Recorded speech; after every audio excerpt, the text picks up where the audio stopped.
السلام علیکم ورحمۃ اللہ وبرکاتہ، اعوذ باللہ من الشیطان الرجیم، بسم اللہ الرحمن الرحیم۔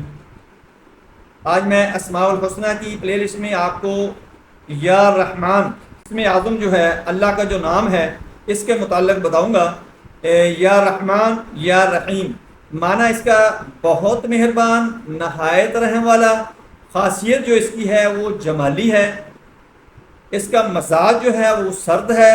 اس کے پڑھنے والے کو جو خوشبو استعمال کرنی چاہیے پڑھائی کے دوران یا ویسے، اس کو بخور اور گلاب کی خوشبو جو ہے وہ استعمال کرنی چاہیے۔ برج اس کا سنبلہ ہے، ستارہ عطارد ہے، جن رہوش ہے، موکل اس کا امواکیل ہے۔ خاصیت اس کی جو ہے وہ یہ ہے کہ جو کوئی بعد نماز عشاء کے 100 بار پڑھے تو اس کو اللہ کی ذات اس کے برے کاموں سے نجات دلا دیں گے اور اس کے جو بھی غلطیاں کوتاہیاں ہیں وہ معاف فرما دیں گے۔ جو لوگ امور دینی و دنیاوی کاہلی و غفلت کی وجہ سے اپنی جانوں پر ظلم کرتے ہیں، انہیں چاہیے کہ بعد ہر نماز 100 مرتبہ اس کو پڑھ لیا کریں۔ انشاءاللہ اللہ کی ذات اس کے دل کو ظلمت و غفلت و سستی سے پاک کرے۔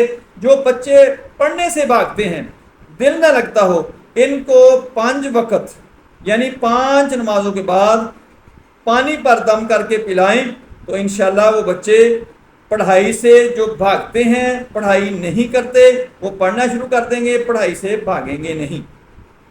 مرگی کے مریض کے کان کے اندر ایک سانس میں 40 دفعہ یا رحمان کہہ کر پھونک ماری جائے تو وہ فوراً ہوش میں آ جائے گا۔ جب مرگی کے مریض کو دورہ پڑتا ہے تو اس وقت اس کے کان میں ایک ہی سانس کے اندر یا رحمان یا رحمان یا رحمان آپ کہتے رہیں اور پھونک مار دیں تو انشاءاللہ وہ اسی وقت ہوش میں آ جائے گا۔ اس کو لائک کریں، دوستوں کے چینل میں شیئر کریں، بیل آئیکن کو پریس کریں، میرے چینل کو سبسکرائب کریں۔